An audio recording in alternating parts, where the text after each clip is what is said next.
Kebenaran baru nanti dasarnya bukan fakta.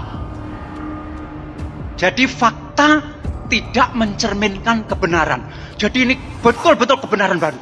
Ya saya sedih karena banyak yang menuduh Pak Dahlan ini sudah pindah keyakinan. Banyak yang menuduh Pak Dahlan ini sudah murtad. Pak Dahlan Iskan itu orang baik. Saya akrab dengan beliau sejak muda.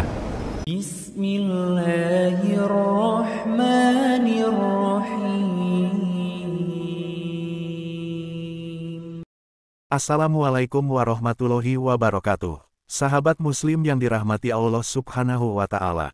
Berjumpa lagi dengan channel Hasika Wafa. Sebelumnya kami ucapkan banyak terima kasih dan kami doakan, semoga Allah subhanahu wa ta'ala senantiasa memberikan kesehatan dan menjauhkan kita dari segala musibah dan bencana. Amin ya robbal alamin. Pada video sebelumnya, kita telah membahas pernyataan dari Dahlan Iskan terkait isu tentang dirinya, yang dikabarkan telah keluar dari agama Islam. Pada video kali ini, channel Hasika Wafa akan membahas tanggapan dari ulama dan murid Dahlan Iskan, terkait video beliau yang viral di media sosial. Nama Dahlan Iskan terus menjadi perbincangan hangat di media sosial, banyak pihak yang kemudian turut memberikan komentar, terkait informasi mantan Menteri BUMN tersebut yang dikabarkan telah murtad dari agama Islam. Menanggapi videonya yang viral, Dahlan Iskan sendiri telah memberikan klarifikasi di blog pribadinya pada hari Minggu kemarin. Beliau mengatakan, kegiatan yang ia lakukan di kelenteng hanyalah wujud penghormatan terhadap agama Buddha. Senada dengan apa yang dikatakan Dahlan Iskan di blog pribadinya, teman dekat sekaligus murid Dahlan Iskan juga mengatakan, bahwa beliau tidak mungkin keluar dari agama Islam, karena dirinya tahu betul sifat dari mantan Menteri BUMN tersebut. Berikut kita simak tanggapan dari murid Dahlan Iskan, terkait kabar murtadnya beliau. Namun sebelum melihat video tersebut, kita simak dulu tanggapan dari Kiai Haji Ahmad Zahro, terkait video Dahlan Iskan yang viral di media sosial. Tidak ada sembahyang, tidak ada doa, tidak ada rumah ibadah. Namanya Buddha Seci, yang di Jakarta itu berkembang, dan saya menjadi salah satu anggotanya. Yang kedua ini sensitif ya, tapi baiklah, saya kemukakan karena sudah tersebar di sosial media tentang Pak Dahlan Iskan. Ini saya dikirimi videonya. Saya hanya berharap pada penjelasan Pak Dahlan Iskan itu orang baik. Saya akrab dengan beliau sejak muda. Bahkan kemudian santri saya yang hafal 30 juz Al-Quran, 36 orang diumrohkan oleh Pak Dahlan. Masya Allah. Beliau banyak bertanam jasa. Kemudian saya dikirimi video tentang ceramahnya itu, kemudian tentang ritual yang bawa patung itu. Saya harus berbicara karena supaya penyanyi tidak mencela. Penyanyi justru harus nengok diri sendiri. Na'udzubillah, belum tentu loh kita bisa bertahan dalam Islam ini. Betul. Sampai akhir hayat. Belum tentu. Lihat kondisinya. Orang sehebat Pak Dahlan Iskan ada gangguan seperti itu. Apalagi kerocok-kerocok di Al-Qadar Nganjuk sana itu. Iman ecek-ecek, jangan maitu. Apa itu Mas? Mencela. Jangan mencela, jangan mencela. Ojo ngrasani. Belum tentu kita.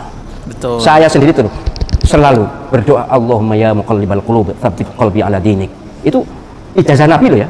Ya Allah yang membolak-balikan hati, kokohkan hati saya dalam agamamu. Itu dianjurkan oleh Nabi SAW dibaca sesudah tasyahud sebelum salam.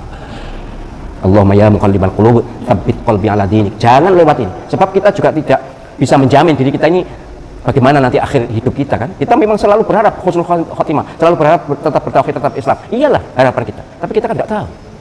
Maka harus berdoa ihdinas shiratal mustaqim, itu ya itulah, supaya kita berada di jalan yang lurus dan tidak maitu yang seperti Pak Dahlan.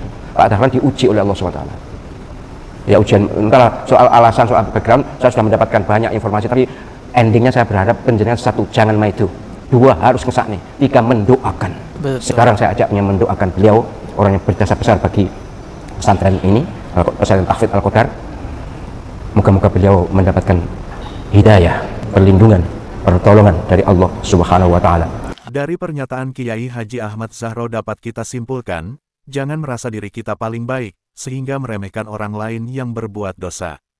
Dan jangan sekali-kali kita menghina orang yang telah berbuat dosa dan kesalahan, tapi alangkah baiknya kita memberikan nasihat dan mendoakan orang tersebut, supaya mendapatkan hidayah dari Allah Subhanahu wa Ta'ala. Saya sebagai orang yang pernah dekat dengan Pak Dahlan dan saya pernah jadi muridnya, sampai sekarang saya masih muridnya Pak Dahlan. Saya tahu betul Pak Dahlan, insya Allah Ya, jadi ya saya sedih karena banyak yang menuduh Pak Dahlan ini sudah pindah keyakinan, banyak yang menuduh Pak Dahlan ini sudah murtad dan sebagainya dan sebagainya. Begini ya, inilah liarnya media sosial ya, dimana kalau menurut saya paling tidak ada 3 yang ingin saya sampaikan ya. Yang pertama, ini kan potongan video. Jadi yang di-share di media sosial itu kan potongan ya, potongan dari pernyataannya Pak Dahlan yang itu hanya dipotong aja sebagian kecil saja. Ya, kita tidak tahu konteksnya Pak Dahlan ngomong seperti itu seperti apa.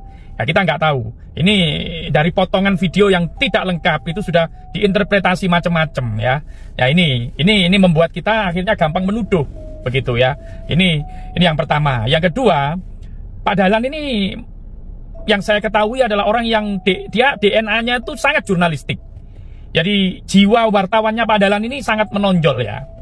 Dimana dalam jurnalistik itu ada satu kaidah begini, yang dianggap menarik itu kalau sesuatu itu unik gitu, memiliki keunikan, memiliki hal yang berbeda dengan yang lain ya, bahkan itu uniknya itu mungkin sulit untuk ditemui di tempat lain begitu ya.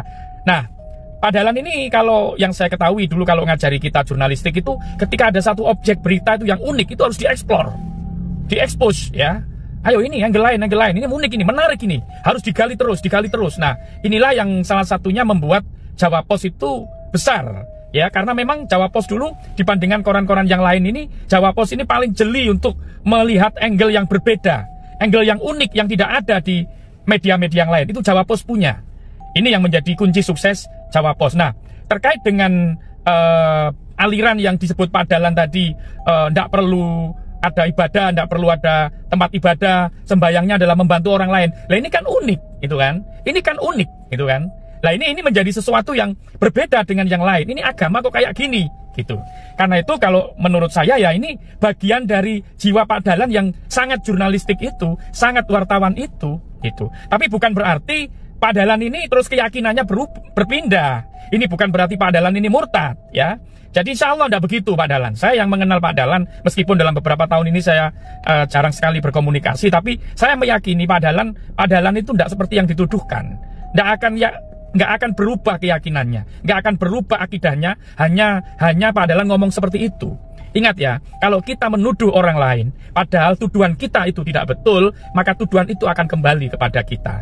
Ya, yang terakhir saya mengajak diri saya dan semuanya untuk bijak dalam menyikapi kasus ini. Sahabat Muslim yang dirahmati Allah Subhanahu wa Ta'ala, sebagian ulama berpendapat mengunjungi tempat ibadah agama lain untuk tujuan penelitian dan kebudayaan diperbolehkan, selama hal tersebut tidak mengandung kesyirikan dan mengganggu akidah umat Islam. Namun ada pendapat lain yang mengatakan bahwa haram hukumnya masuk ke rumah ibadah orang lain, karena Nabi Muhammad SAW tidak mau masuk ke dalam tempat yang di dalamnya terdapat berhala. Maka dalam mazhab Syafi'i, haram hukumnya masuk ke dalam rumah ibadah yang di dalamnya terdapat berhala. Sebagaimana yang disampaikan Ustadz Adi Hidayat dalam tausiyahnya berikut ini, diambil dari channel YouTube Adi Hidayat Official. Ya ayyuhalladzina amanu dukhulu fis-silmi kafah. Hei orang-orang yang telah menyatakan dirinya beriman, kalau sudah muslim, ikuti ketentuan Islam secara menyeluruh. Jangan setengah-setengah. Sholatnya sesuai Nabi, tapi lisannya nggak sesuai Nabi, gitu kan? Pandangan matanya nggak sesuai Nabi, atau masih ikut-ikutan kepada yang lain. Termasuk maaf misalnya, Nabi dulu, Nabi Muhammad, itu yang tadi Quran Surah 17 ayat 73-75 itu, kan saya belum tuntas tadi nerangkan itu. Malam-malam datang proposal mengajukan beliau untuk ikut-ikut nyembah kan. Itu ketika turun Al-Kafirun pada pulang, tapi nggak putus asa Pak, besoknya ngajak lagi. Ketika Nabi subuh-subuh ke Hajar Aswad, ya, ke Ka'bah. Itu datang salah satunya mengatakan, Muhammad, gini, gak usah nyembah deh. Yang kayak tadi malam, hormati aja. Minimal kita saling penghormatan lah. Kamu pegang aja lah ini. Kan dulu di sekitaran Ka'bah masih ada tuh ya, patung-patung itu. Kamu pegang aja, gak usah disembah, gak usah. Cuman pegang aja begini untuk menghormati kita. Itu hampir-hampir terjadi pergolakan dalam jiwa Nabi. Ya, Nabi sampai mengatakan, ini kan saya cuman megang aja. Ya kan? Dalam jiwanya itu, cuman megang aja, tidak akan berpengaruh apa-apa. Dengan seperti itu justru nanti saya akan lebih lapang ibadahnya. Tiba-tiba ketika lintasan itu ada dalam pikiran, kemudian sebelum itu terjadi, ini sifat maksum. Maksum itu dijaga dari berbuat salah. Turunlah wahyu di Quran Surah 17 ayat 73-75 itu. Wa in kadu la yaftinunnaka 'anil ladzi auhayna ilaika ghairah. Hampir-hampir ya Ada orang yang bisa mempelesetkan engkau untuk berpaling dari tuntunan wahyu kami. Itu hampir-hampir. Sampai kemudian turun ayat itu. Sampai mengatakan jangan sampai tersentuh. Kalau itu kejadian akan ditimpakan. Dhi'fal hayati wa dhi'fal mamat. Siksa berdua kali lipat. Nyentuh aja nggak boleh. Apalagi bersih-bersih. Itu ada anak-anak pakai kerudung, anak-anak SD, anak-anak SMP. Diminta bersih-bersih tempat ibadah orang lain. Allah, dosanya banyak itu. Tolong aduh anak cucu kami jangan dibawa seperti itu ya. Tolong jangan dipelesetkan itu. Kalau Anda mau ingkar aja sendirian. Jangan ngajak-ngajak orang lain. Itu pun kami doakan supaya bertobat itu kan. Jadi tolong jangan mengajak kemaksiatan. Kalau nggak paham agama, berkonsultasi. Jangan mengajak orang lain melakukan kesalahan yang fatal. Semoga video ini bermanfaat bagi kita semua dan menambah tingkat keimanan kita kepada Allah Subhanahu wa Ta'ala. Wassalamualaikum warahmatullahi wabarakatuh.